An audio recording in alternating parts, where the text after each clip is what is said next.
Welcome, rock and rollers, to another episode of the Ugly American Werewolf in London rock podcast, recorded right here in London, just off Abbey Road. And for those who don't know, this is a podcast between Wolf, me, Mac B, and his old friend Action Jackson, who lived together during an important time of our lives, but then grew apart over the years. Recently, we've reconnected, and we realized there's a lot of conversations about rock and roll that we missed out on over the years. And that's a lot about what this podcast is about. Apart from being stuck in lockdown without a whole lot else to do, we want to be able to catch up and have the conversations about stuff we remember and stuff we've learned in the years since. And on today's show, we want to talk about an album that was very big during the time we lived together, and that's Metallica's Black Album, which came out in 1991, which spawned huge hits like Enter Sandman, Nothing Else Matters, Unforgiven, Sad But True, Wherever I May Roam, and spawned an enormous tour that really put Metallica to the forefront of rock royalty. Of course, they were on the tour part of that year with Guns N' Roses, and at the time, Guns N' Roses was easily the biggest band in the world. But Metallica had a sterling reputation as an amazing live band, and they went out and toured with Guns N' Roses. And now, 30 years later, that was kind of the high point for Guns N' Roses. That's as big as they got in 1992-93. They never released an album of any import, and they really never toured again until maybe the last 5 or 6 years, when eventually Axl got back together with Duff and Slash to make Guns N' Roses a big touring draw again. Whereas on the other hand, Metallica shot up to the hallowed halls of rock and roll. They're easily the greatest heavy metal band in American history, into the Rock and Roll Hall of Fame, and have done some great albums and huge tours ever since. So let's look back at that 1991, 92, 93 period when Metallica ruled the earth here on The Wolf.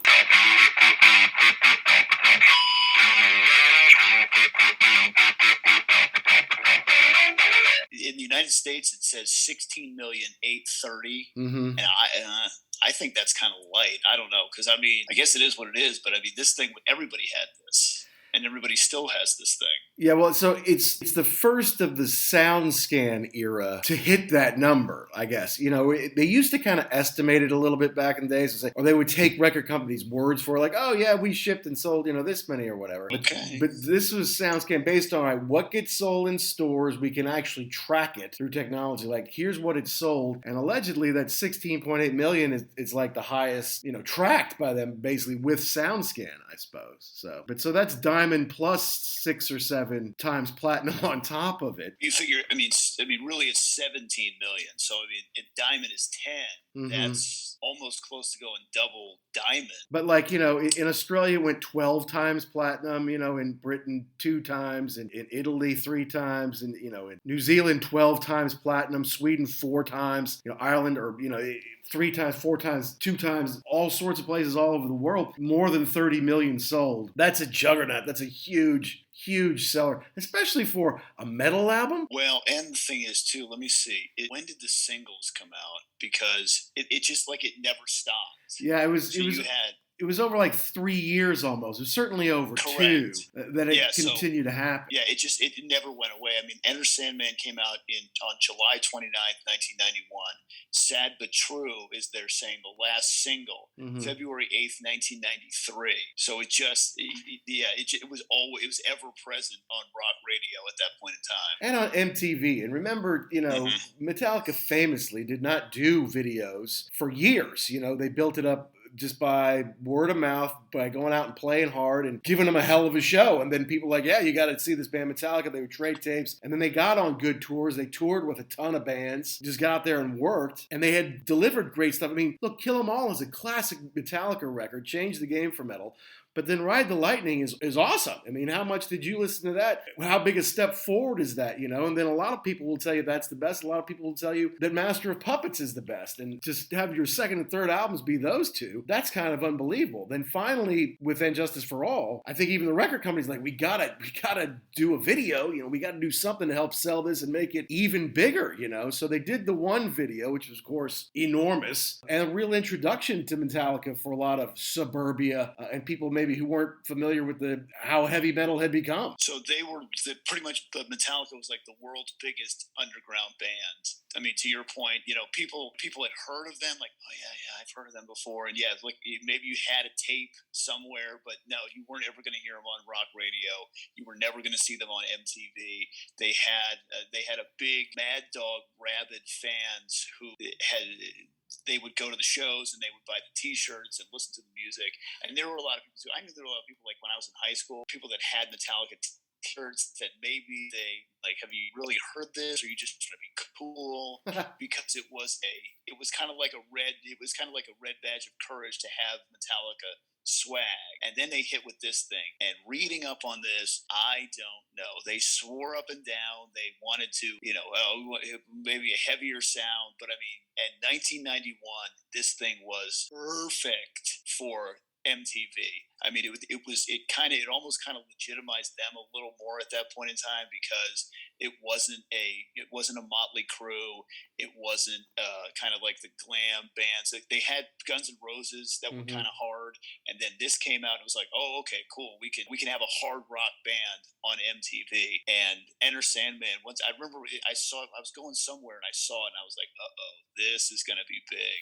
This is gonna. I mean, they're all these dudes, but they were all in black. Nobody was wearing, makeup. Nobody had, spandex on. This was black jeans, black T-shirts. Their hair's not teased up. They're not wearing makeup or anything, and they're wearing basic black on black, maybe some sweatbands, and that's about it. Correct. And Hetfield, like he's a pretty big dude, but I think the other guys in the band are kind of smaller too. So in seeing him with the other guys, he looks like somebody who really is going to probably jump off the stage and punch you in the face, just because that's the vibe that he puts out.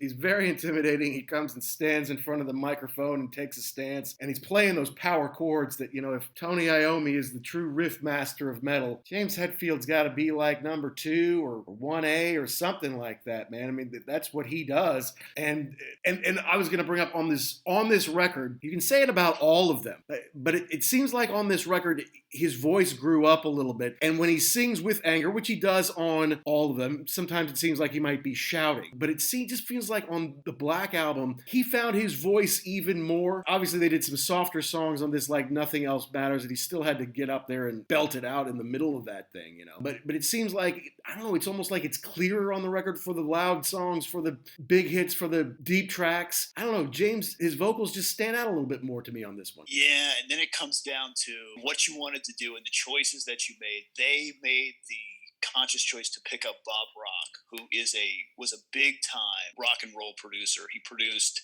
Dr. Feelgood from Motley Crue, which was easily their biggest record they ever put out. He produced one that's near and dear to my heart, Sonic Temple. And so I think he really pushed them to write, it kind of in quotes, better songs, but more heavier songs. Maybe have a little more, the lyrics are a little more complex. And take James Hetfield from a guy who just screams to somebody who sings more and has that, they tune the guitars down, just a heavier, lower register that, I mean, I think he sounds fantastic on this record. I mean, this record makes the old records seem, I don't want to say cheap because that's not the word I'm looking for, but like they were more garagey.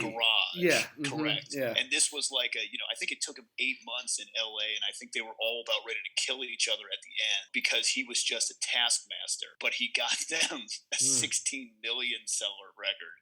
So I think this was a conscious deal. These were more rock radio friendly deals. The songs on the earlier albums were more just like running as fast as you could toward a wall. I mean, it's like they invented thrash metal. This is not thrash. This is more hard rock, heavy metal. Right. Yeah, absolutely. And the thing is, 16 million in the US, 30 million plus worldwide. They also toured the heck out of it because, like you said, the singles kept coming. 5 singles, all of them selling over 1 million worldwide. Think about that. 5, and the CD single was a thing there. And Metallica has famously done a lot of covers over the years. They're covers in their act. And so, you throw, here's a hit single plus And there's Stone Cold Crazy on there as well. You could sell CD singles, and those sold in the millions. So that's just so much power to be able to keep going, right? And to stay on MTV. It's like, it's been a year and a half. We don't want to see Enter Sandman anymore. Okay, we're over that one. Well, what about Sad But True? Oh, yeah, well, that's the new one. Let's play the heck out of that for 2 or 3 months.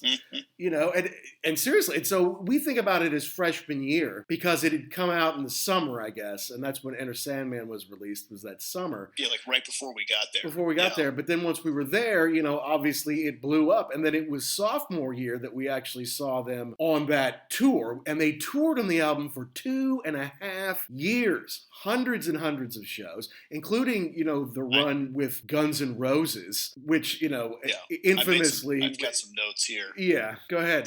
They started the tour on August 1st of 1991, and that ended on December 18th, 1992. 224 shows.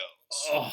Then they jump in. So from December, then they start in July in 92 with Guns N' Roses and do that giant double headliner tour, 26 shows until October of 1992. And then they take a break from October to January of 93. From January to July, 77 shows. So altogether, from 1991 to 1993, 327 shows. That is insane. It's crazy. And just little breaks in between. Yeah, and it's all over the world. It's not just America. They go to Europe. They go to Australia. Did they go to Jakarta or someplace? They went some crazy places. They have to go to South America. I mean, it's unbelievable. Yes. To think that human beings could put up with that is just nuts. Because, I mean, you wouldn't even know where you were after a while. Like, they would have to just... Oh, we are? Okay. France, great. Argentina, here we come. Yeah, and it's not like it's always smooth sailing because the Guns N' Roses thing didn't work all that well. And Axl, being the boy that he is, didn't make it any easier on anybody. And the night that James got blown up in one of those flash pots and burned his arm, which is, I believe, why they had to stop for a while. And then he went out and was just like, the security sucks, I'm going to leave. And they tore the place up, Stuff happens out there, but he makes it worse, so. Correct. Yeah, I think that was one of those things that they instantly regretted. Like, it sounded like a good idea on paper. We had two of the biggest bands in the world. The fans are very similar. This is going to kill it. And then it's like, maybe we made a mistake working with this dude. Yeah, and then and they all got divorced. Like, between making the record, which was hard work, and then doing this ridiculous tour, they all got divorced. And I think that was part of it. What am I staying home for? Let's go. You want another 40 dates? Sure, let's play it. That's how many more millions? Great, And speaking of millions, and so, Metallica finally was starting to kind of get the Stones treatment a little bit, in that the cameras are kind of always around when they're working, right? I mean, if they're backstage, the cameras are on.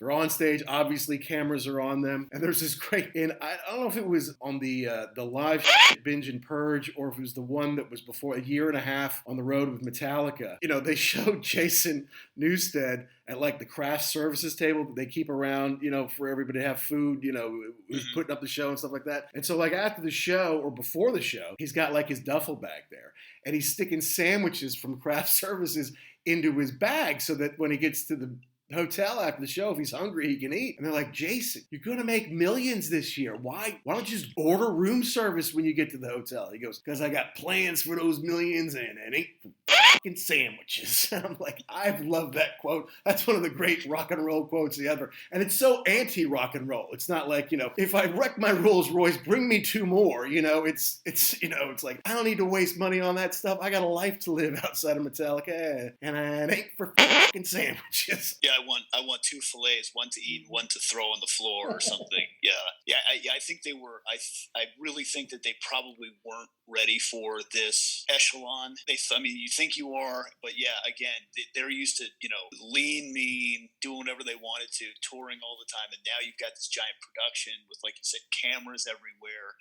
I know that one of the things that Lars said was that they were just, even though they famous now and big and selling 1 million records, they were still never thought of as like royalty. And they got mad. There's a scene I think it's Nothing Else Matters, where they're in the studio and he's got a picture of Kip Winger and they're throwing darts at it. Right. And somebody said to him, like, well, you really hated Kip Winger. He's like, it didn't even register who it was. It was somebody in, like, Hit Parader magazine, like the person, they just put him up and threw because we hated everybody. We just were. It was us against the world, and I think that was again, to the getting divorced and everything else. Like there's just so much anger that they something to prove, and so it's a whole different deal. Like you think you're ready for it, and I don't think the answer is that you are. Well, it changed their lives. Record. I mean, if you took 8 months to make a record, and you've got how many tracks on it? 12 tracks, 5 singles. Tracks, in 8 months. How many times you did that? I can't play this song anymore. I can't. No,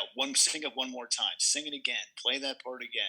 And I think there's another. I can't remember where it is, but there's Kirk Hammett was saying that Rock would just say to him, "You can play it better than that." Yeah, that was terrible. And it's like, okay. I think it was Nothing Else Matters in maybe one of those documentaries that I watched.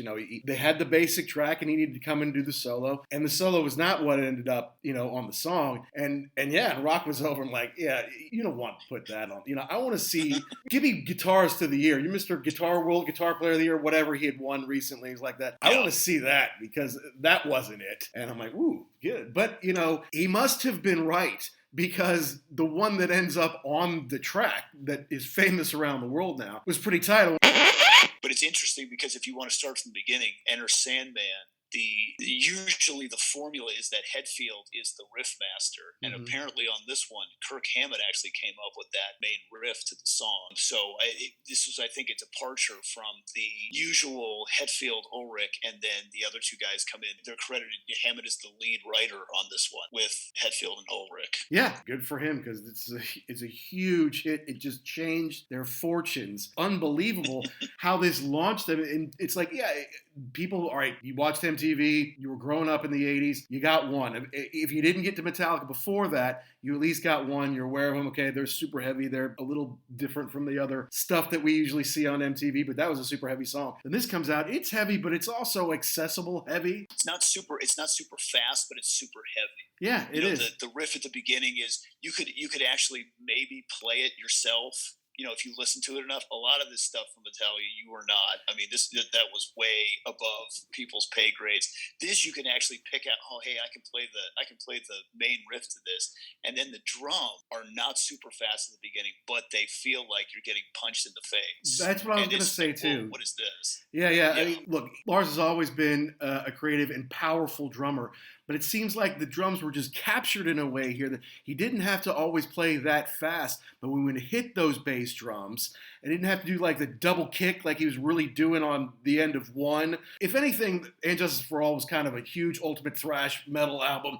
The songs really stretched out and they'll wear you out and they'll kick your ass. And so this is a little bit different direction. And certainly a lot of the real true Metallica fans who had gotten there before MTV and then And Justice for All really took it to the level of epic thrash. When this comes out, they're like, hey, man, what is this? So it's a double-edged sword because, it opened the world to them. A lot of people, suburbanites, females, right, people who had no or little interest in Metallica before had to sit up and take notice on this album. It did also cut backwards in that some of the real hardcore fans and big-time musicians themselves, I've seen them say, so I got the Black Album, I listened to it, I'm like, what the hell was that? And I threw it away because it wasn't what I wanted after those previous couple albums. And if you're a real hardcore, like from the beginning Metallica fan, this was a sellout record. This was, okay, now you want to be on major radio, you want to be on MTV, you stink because, you sold out, you gave up. This isn't the bands, that we grew up with.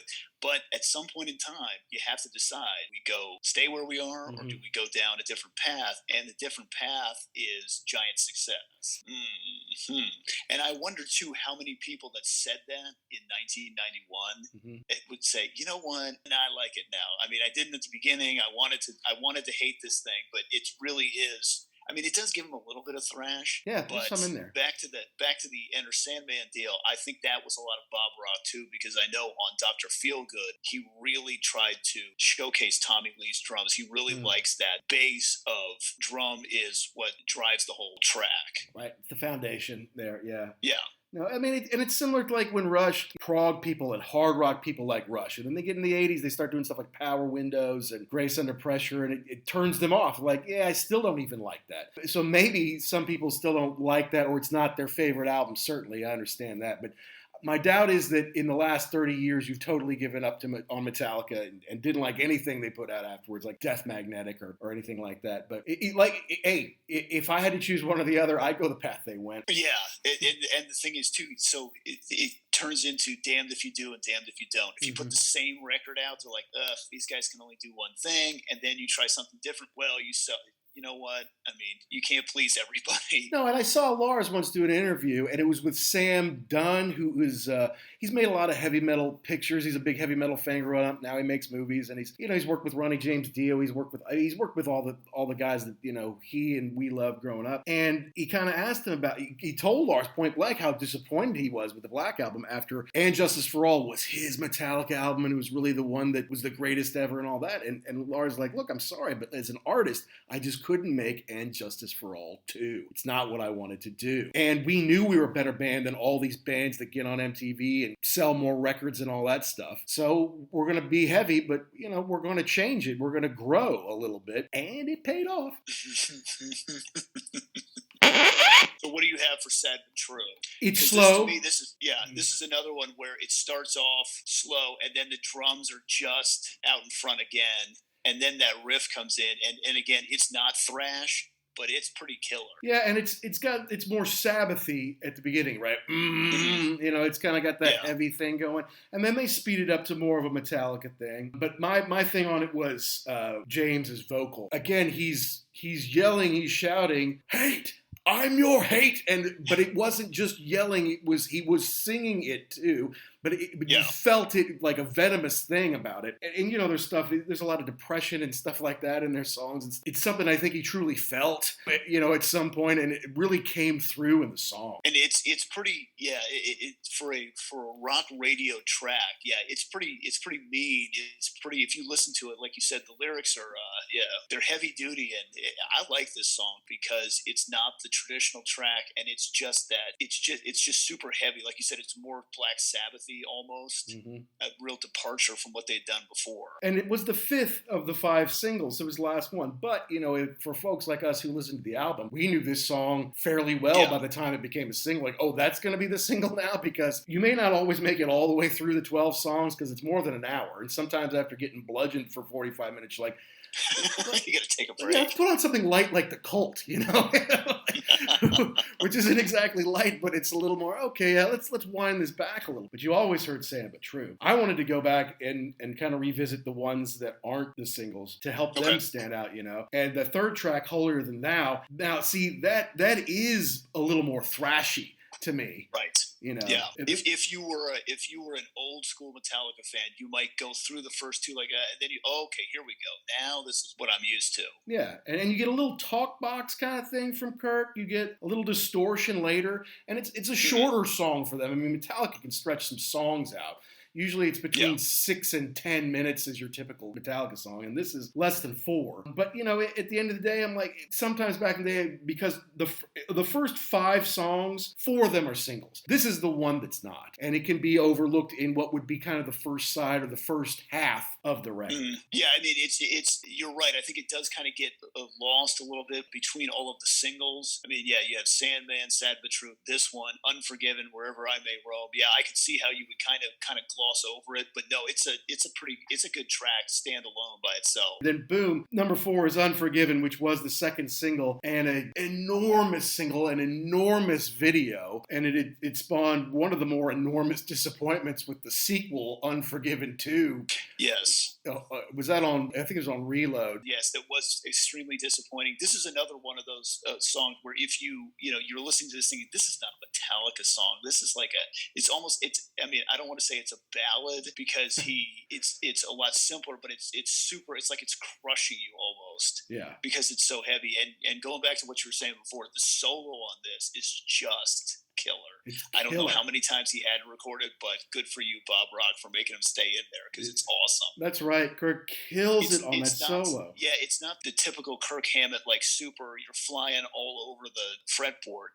It's slow, but it's pretty brutal, and it sounds great in this song. The video imagery, when you're talking about the young man and the old man, when he's trying to dig his way out, and it turns out he had the key in his hand all the time. It's like this. There are prisons that don't have bars on them, and It's like, oh man, some heavy duty stuff, It's like, because they could have put Chumbawamba on as the next video, right? And it wouldn't have had. Correct. It could have been Right Said Fred, which was popular with the sorority girls around that time, right? That could have been the next video. So it's like you go from that, it's like, wow, that really makes you think it's heavy. Oh my God. And it's like, oh, I'm too sexy for that. Okay, here we go. Okay, here we go. La la la. So, I mean, it showed a different kind of maturity, I guess. Yeah. But a huge song. When you think about that song and that time that it was a hit is pretty funny because yes, there was Chumbawamba and just that kind of that poppy early 90s crap that they had out. It was definitely if you were sitting there watching MTV, you were excited because it was something different. If people were still watching MTV in 1991. We were. Yeah, it was still pretty big time. So yeah, this was kind of like the last days of cool MTV stuff. Yeah, actually putting out videos by artists who make music, who write their songs and play their instruments. Craziness. And then wherever I may roam is the fifth song. It was the fourth single. That was cool because it had the video that went with that was like the Life on the Road, playing everywhere. Just you got a field in the middle of something. We'll do it. Boom, set the stage up and we'll play. And yeah, just that never ending. I think there were a couple of scenes of them just on the bus after the show just wiped out, and that was just their life at that point in time. Oh yeah, backstage wearing the robe they don't even have a beer at that point. They have a bottle of water because we saw on the tour, man. No opening act. They played for 3+ hours and they played Metallica, blistering stuff. I was exhausted and I was just standing there, man. I was so tired at the end of the show, which we can get into in a little bit. But yeah, I just put that it's a great band song. And it made sense at that point after you'd already been touring for 2 years and we're going to tour more. Yeah, sure, put that single out, right? Why not? It makes sense. It's what's going to happen. And it's why 300+ shows on that tour, and it's why they still do it. It's something if you're a rock and roller, even if you're not a multimillionaire and one of the biggest in the world like they are, you got to get out and play live. It's just kind of what you do. It's what gives you that life energy to kind of keep doing it. And they've done that deal where it was called the Big Four, where it's Metallica, Megadeth, Anthrax, and Slayer, I believe. And I see that and I'm like, yeah, you say that, but really people are there to see Metallica. I mean, right. You may be a fan of the rest of those bands, but I mean, they still are the preeminent touring band. They're the ones that can sell out stadiums. They're the draw, yeah. And yeah, all these years later, and I think it's because of this, because people know when you go to see a Metallica show, you are going to get everything that you paid for. You're going to get your face kicked in for 3 hours. Yeah. I mean, maybe not on the festival. That's a little different, deal, right? You got to shorten that up a little bit, but you're never going to get a phoned in performance. That's for sure. And I've seen them a few times, and yeah, they come out and deliver, man. It's fun. It's kick ass. All right. On to Don't Tread on Me. This is very Metallica to me. It kind of got that old school crunch to it. And I mean, I think Bob Rock wanted to release this as a single early on, but not a single, but a pretty cool Metallica song. And there's got to be a little more to this because if you look at the cover, the snake is on the front of it, and that's on the whatever that flag is, the Don't Tread on Me flag, one of those regiment flags or something. So I think there's a real feeling of kind of leave me alone, don't mess with me, don't tell me what to do. I think that's been a big influence in Hetfield's life of the, I think that could have come from his upbringing of, I think he was told what to do quite a bit as a kid. I think he was a Christian Scientist. In fact, I know he was. He was. And so this could be a, kind of a rebellion deal against all that too. And it's a cool track and it's cool to sing it too. Don't tread on me.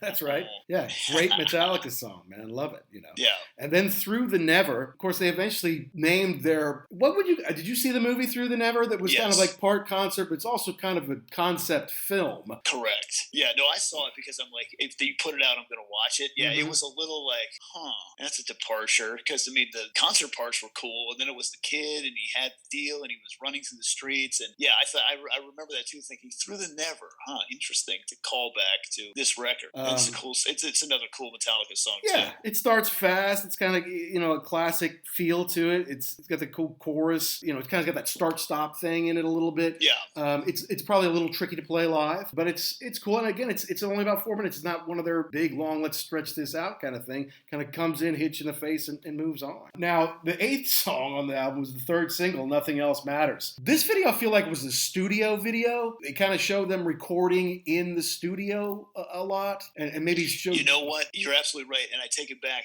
This was the one. This is also the one where I think Lars was showing you the picture of, like I said, I think it was Kip Winger. Mm-hmm. And yeah, this just kind of chronicled them in the studio making this whole deal and just getting bludgeoned to death. Do it again, do it again, do it again. Right. But this was cool because it was it's not super complicated, but it's Hetfield playing the solo. And it's kind of a cool departure to watch him do that than having Kirk Hammett do every single one. Yeah, that's right. And it's kind of soft. I mean, it is quiet. Yes, it kind of ramps up, and the solo's hot in the middle. But, it's not complicated to play. Look, my 6-year-old daughter takes guitar lessons, and one of her friends who's probably in the 1st or 2nd grade, she's like, my dad showed me how to play this song this week. It's called Nothing Really Matters. And I want to say, it's Nothing Else Matters. Insolent child. But the guitar teacher, who's a little nicer than me, is like, Metallica, yes, I like this very much. It's accessible, right? Yes. Yeah, you can sit there and you can pick that out on the guitar. Hey, I'm playing a Metallica song. Yeah, okay. Not the whole thing, but that's fine. You can, at least impress people. And I think there's some orchestral arrangements in there too, and that's a departure. And there's a really cool scene where they show the control room and the board all set up, and they've got 1,000 tracks and everything, and that's just a really I always like that production side of it. But yeah, this was definitely a departure, more things being put in, more of it really kind of, I don't want to say it puts the brakes on the record, but it's a nice break in the record. Was Michael Kamen do the string arrangement for this, or he may have? I mean, he's a pretty big. He was the go-to guy back then, so yeah, he did. Yeah, he did, and obviously Kamen kind of helped them with the Symphony and Metallica stuff later. Mm-hmm. And Kamen's worked with, like Pink Floyd and people like that to beef up their stuff. So this is a band that's maturing and maybe leaving behind some of their garage roots to make that next step, right. And it paid off. Now, as the Wolf, I guess I have to like Of Wolf and Man, right? Yeah, you really do. But this is to my point from earlier. The album is more than an hour long, 63, 64 minutes, something like that. So after you get through song number 8, you've had 5 singles, you've had a few other songs, a good 45 minutes or so, 40 minutes. Sometimes you might not listen to the last 4 songs on the record. But this kind of has that stomp, at the beginning, stomp thing to it, and then gets into it's a heavy song, that shape shift, but they may do that a little too much. I don't know. It's not one of their longer songs again. And there's that kind of talking part in it. I do like the song. But did they go back to the well on shapeshift too much? It's not like there's a lot to this. There's not a lot of signature changes or time changes. Mm-hmm. Not a lot of chord changes. There's a solo, of course, but it's condensed, I guess, from a reason. So it's fairly simple as far as Metallica goes. Yeah, it's like you said, it's one of those ones where if you're listening to the whole thing, you might skip it just because you're kind of tired and you might need a little break. Right, but I do like it. They did play it live when we saw them, and it was good live. I do remember that. It's a great live song, so maybe it's just kind of on this part of the album you're starting to get a little, because most albums are 45 minutes long, 43, 45, 47, somewhere in there. In the 70s, a lot of those Kiss records and Van Halen records were in the 30s, so this is over an hour. That can kind of bludgeon you after a while. Not the longest Metallica record, but still, you usually get 8, 9, 10 songs on a Metallica record, and this one had 12. But moving on to The God That Failed, I mean, this has got the heavy bass in it. I like that because it's not your typical Metallica song, because usually it's the guitar riff. This is the bass out front and center, which famously on And Justice for All, there is no bass. I mean, go back and listen to it. There's no bass. So to hear that, you're like, oh, cool. I mean, it's just a nice departure, a nice, real heavy bass riff, and this song is, I did some research on it for this thing. So Hetfield was a Christian Scientist growing up, and I guess his it was his mother, I think, died of cancer, and she never went to the doctor. Right, because God will heal. Yes, and he didn't, and so you failed me. And just that child thinking, maybe this is not right. Maybe something's wrong here. Right. Ooh, sorry, little James Hetfield. Give you a hug or something. But, that's heavy. That's a heavy thing to sing about, but that's kind of what they do. That and drink their sorrows away. They were famously called Alcoholica for years.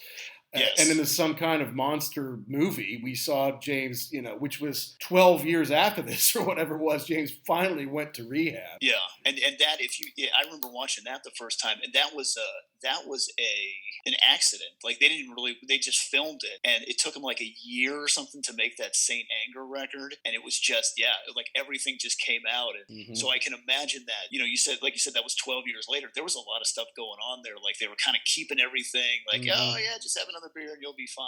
That's right. But very slow throughout the song. Kirk had a big time solo in it. I liked it a lot. And so, but unfortunately, like you said before, this is one of those tracks. Like pretty much after Nothing Else Matters. If you're really not pushing yourself, you might just skip all the rest of these because you've already kind of got all the singles out of the way. But this is a good song. And the next song, My Friend of Misery, I totally forgotten about this song, and it's very different from most Metallica songs. This is one that actually Jason got a writing credit on, and Jason doesn't have many writing credits in the history of Metallica albums. This is one of about 2 or 3, and it's got the cool bass intro, and it has a bit of a groove to it, which is not necessarily, it's not that you really see in Metallica. Metallica is very straight forward, bop, bop, bop, double bass drum. And then, they slow down a little bit for the solo. Is that a synth guitar or a synth thing that Kurt's doing there? Yeah, I think this whole thing is just a big departure, and it is kind of cool. Yeah. And it's cool. I think it's cool to have other people. What else do you got? What can you do that doesn't sound like everything else? I mean, the rest of Metallica is usually written, like we were talking about before, Hetfield writes the riff, and then they build it off the main riff. This was not that way, and it's really cool. And then, like you said, you throw in that whatever that is, synth or something. It's just it doesn't sound like a Metallica song, but it's a cool change of pace. As far as anytime you go back and revisit a record that you haven't listened to in a while, something always sticks out to you, or you find some hidden gem or something you overlooked. Maybe it's just a part of one song you even know well. Sometimes it's a song you've forgotten about. For me, this was the standout. Like, this is something different. This is not what I expect from Metallica. I don't really remember this song very well, and listening to it with older, more experienced ears, like, this is kind of a rare hidden gem. And in something like this, it's too easy to get lost. You've got all the rest of these songs. I mean, again, you're just like, oh yeah, this is one of the singles. It can just get passed over. But yeah, this is kind of the cool thing about going through here, and you say, okay, I'm going to listen to the whole thing. I can't skip any tracks. I've got to do all of this. Oh yeah, why didn't I listen to this before? This is a cool song. I missed it. Shame on me. Again, honestly, I still may not own this record, its original form. I have a feeling I picked it up used and just haven't listened to it much. But because I eventually bought Binge and Purge, live Binge and Purge, that was like a live triple record, and it had most of the stuff on there anyway. And at first, you could only buy the box set. It had 3 video cassettes and a book, and and then the 3 CDs. That's the only way you could buy it. Eventually, they kind of just released the CDs, so you could just buy like the album. Yeah, because when it first came out in that box set, I mean, that was a couple of $100, I think. I mean, it was a big investment. It wasn't quite that much. I mean, it may be a couple $100 in today's money. But yeah, I remember I was like, God, that's special. They're not going to make many of those, and that's why I bought it. Foolishly, I sent my video cassettes to my cousins as they eventually got into it. I'm like, I'll keep the CDs, but they can have the video cassettes. I bet they'd like it, And I'm like, why did I do that? That's dumb. Because probably it's a pretty nice collector's item at this point. I'm sure they're. And the thing is, okay, after the heavy album, you're going to the 12th song. You do have some lighter stuff on this. Do you end with a light one? No. The struggle within starts as a march, and it's very heavy. And the struggle within is something we all face, right? The demons we must fight. And back to the Unforgiven, where, you hold some of the keys to unlock some of these cells that you put yourselves in, and hopefully you can find your way out. And whether it's alcohol, it's drugs, it's self-hatred, it's whatever. Mental illness, yeah. Yeah, a mental illness you may have. Something we all face, I guess. And this is a strange one, too, because it's only 3 minutes and 56 seconds. Yeah, another short one, another, sick little solo from Kirk on the end there. Very heavy and fast. And, it's not like we're not fading away on this album. We're going out swinging. Yeah, and it's interesting because, like you said, you could have ended on something a little lighter. No, it's just, we're just going to punch you one more time before we leave. Mm-hmm. Yeah, and with a total track length of 62 minutes and 40 seconds, it's almost, you were talking about the albums from the 70s, it's almost really 2 records. It's so long. I mean, it's not as long as And Justice for All. And Justice for All, with fewer tracks, was longer, but that's what And Justice for All was. These 8, 9, 10-minute tracks that drain the life of you. So they shortened up a few things, but yeah, it was sick. And I think too they made more tracks that we played live. If you can't have that many 8+ minute tracks, I mean, your fingers would just fall off. Like you can't, and Hetfield's voice would explode. There's just this entire record was made to be played pretty much. I think they did do it on one tour, start to finish, but you could pretty much play all of these songs live. Well, I was wondering if there was any way they could tour this year. It's the 30th anniversary. Would they consider doing it all live maybe this year or next year, if next year is in fact when people can really tour again? But we got to talk about seeing them live in Fort Myers with our boys down there. It was February 20th, 1993. So that kind of last part of the Black Album tour that they did in early 1993. And by the way, February 20th is a wonderful time to be in South Florida. So it wasn't just, we had a great show. It was beautiful down there, man. It was an awesome day. It was nice. I couldn't for the life of me understand why they were playing there. I mean, I remember getting to the arena thinking, this place is for Metallica. This place is tiny. What are we doing here? That diamond stage that was supposed to be in the middle was wedged into one side of it because the place was not big enough to accommodate the in the round stage. But the thing that I remember was we're driving on this country road to get into the place. You get off the highway, country road, bumper to bumper, just everybody screaming. People are hanging out the windows and yelling. And I think there were even some people that were walking down the road because they got tired of waiting. We get to the thing and it says, what was it? The Lee County Civic Auditorium, April 20, whatever it was, the triumphant return of Leonard Skinner tonight, Metallica. And I said, ooh.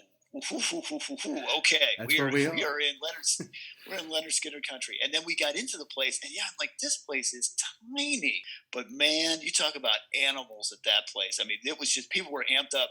Like I said, on the way in, they were amped up in the parking lot, and it was really cool because it was like everybody was. You had that singular focus. Everybody, people had stuff written on their cars, like they had written in like shoe polish, like they put Metallica logos and stuff on there. I'm like, wow, this is crazy. And to give some perspective, I mean, I feel like it was somewhere in like a 6,000 seater, or maybe that with the floor open up there, and it may have been no seats on the floor. It may have just been if you can get. Yeah, no, there were. Yeah, it was festival seating. Down there. Yeah, and I was actually glad to be up, on the side, have a seat that night. I'm like, because I was 19, in good shape, could take care of myself. I'm like, I don't need to be thrashing around with all those sweaty people down there. I think not for 3 hours. Yeah, for 3 hours. That's the thing, man. They did not having an opening act, and they showed a video of them before to kind of warm up, and they took you backstage. And I remember to kind of interview the guys and talk to them a little bit before the show.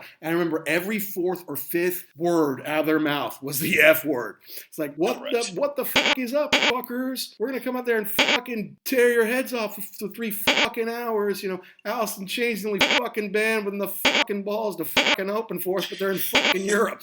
And I'm like, okay, guys, we get it. Your parents aren't listening, and you can say whatever you want. It's all right, But I mean, Yeah, but I remember that too. Like they were almost like it was almost like they were angry to be there, which of course it's part of the shtick. Mm-hmm. But yeah, the crowd is just getting whipped into a frenzy. I mean, we were just like you said. I'm glad we were not on the floor. I mean, if you could have put me down there for one song, maybe, but not that long. I mean, it was just building up the anticipation to rip the place down. I think if they had an opening band, yeah, you're right. People would have just booed them off the stage. Get out of here. Maybe. And then they show the video of like The Good, the Bad, and the Ugly when he's running around the cemetery and they're playing the Ecstasy of Gold song, and getting everybody psyched up. And then they come out with Enter Sandman, boom, right in the face to start off. And then Creeping Death right afterwards, my goodness, which is one of my very favorites. But to come out and slap those two in your face, like now you're on the ride. And I don't know, man, just more than 3 hours, they clobbered us. And they, the bass solos, the guitar solos, great. They played a lot of stuff from the new album. But when you do, before the encore, they did Master of Puppets, then they did Seek and Destroy, then they did Whiplash. After doing Bells and Fade to Black back to back, I was like, whew, oh, that's big. I guess they'll do a couple more songs for the encore. No, they had a 5-song first encore and a 2-song second encore. I'm like, you gotta be kidding me. Who can do this? It's unbelievable. And it's cool because they threw in, for the first encore, they threw in Am I Evil from Diamond Head, which is a cool song. Mm-hmm. And then, of course, everybody's favorite, Last Caress from the Misfits. It's just a nasty little thing. Yeah, and that's cool because you knew they were always a big fan of that kind of music, and it's cool to hear them. This giant band that can play whatever they want. You know what? I love this song so much. Everybody, you could think that Hetfield wanted to be Glenn Danzig back in 1981, just screaming Last Caress and the rest of those tunes. It's just really cool to see that. And you're right. Who does a 5-song first on? Well, you're done now, right? No. But wait, there's more. Because the last song of the first encore was 1, and everyone's like, well, they have to play 1. So it's like, oh, they played Am I Evil, cool, but next will be 1. No, they play Last Caress. Oh God, they're gonna play. Are they ever gonna get there? And then when they did, you're like, oh my God, that's an amazing way to finish. No, they're not done because they come out and do Motor Breath and Bread Fan to wrap it up. I was like, I just remember, it was hot anyway because it's Florida. Yes, we've been hopping around all day. We're drinking beers. There's people running around and skanking and mosh pitting, and it's just hot. There's hot lights on the guys and everything. I was like, it was hot anyway, and I remember just being done with that, being, whew, I need to sit down. First of all, I got to get out of here. Then I got to sit down. I remember being in the car after the show and everybody just screaming at each other because you couldn't, your ears were just full of, that was a great show. What? Oh, yeah. Let's stop and get some burgers. What's a Gatorade? Yeah, I need a rest and a shower, and I need to go to sleep for a while. Yeah, and could you imagine, that's just, we were blown out after one night. I know. How about 327 of those? Unbelievable, And now it's a little different, I saw them 2 years ago at Slane Castle. And Slane Castle is a really cool, fun show that happens every 2 or 3 years at Slane Castle in Ireland. And going back, some amazing top bands have played there. Thin Lizzy, U2, the Stones have played it. Oasis has played it. I think Madonna played it, before. You have to be pretty big time to headline it and pull it off. Queen's played it. And so I was fortunate enough that Metallica played it. It's to a kind of a natural bowl that comes down to a river. There's probably about 70,000 people there. And this is the 3rd or 4th time I've seen Metallica. So they don't play quite as long. And like you say, on a festival, you cut it down a little bit. You don't have to go all out like that. But it's cool to see them. They're still very much in their element live, and now having Robert in the band versus when Jason was in, we saw them. It was just cool. I got to see some stuff that I hadn't seen in a long time and some stuff that I had not seen them play live yet because the Hardwired album had come out. I'm just glad I got to see it because it's one of the last shows I saw before lockdown, right? And it was the Who at Wembley, and then it was your boys, the Cult, on the Sonic Temple 30th anniversary. Those are the last 3 shows I saw. And so now it's been almost a year and a half since I've seen a live show, which is a long time.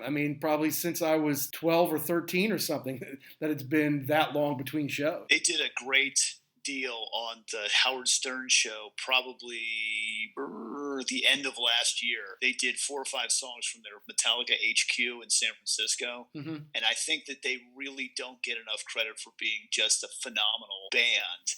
To have 4 guys in basically a warehouse and just hammer these songs out. And they had a million, like they kind of panned around. There were a million amps, and it just looked like a really, really awesome garage that you could just go out there and jam.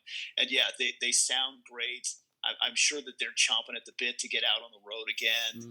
I know they don't do stuff like this anymore. They don't do the 277 shows. They do I think the deal is now they don't spend any more than like 14 nighs away from home. So they'll do a little leg, go home, little leg, go home again. Because of course now they can fly and do whatever they want. But I think that it's a lot more sane now that they're older and wiser. Well, it was this album and that tour and all that gave them that power. Not only to continue to tour, but do what they want. Yeah, 2 weeks on, 2 weeks off, 2 weeks on, 2 weeks off. Well, that's really expensive. Well, that's okay because they're really rich, man. They live a different life than most other rock and roll bands. You know, you talk about the big four. It's Metallica and 3 other guys. Okay, those guys, the guys in Megadeth, don't live the way Lars and James do. Are you kidding me? No. The guys in Anthrax don't have tens of millions of dollars worth of art hanging in their homes. You know, it's unbelievable how much success that got them and allowed them to continue on to do it the way they want to on their own terms to this day.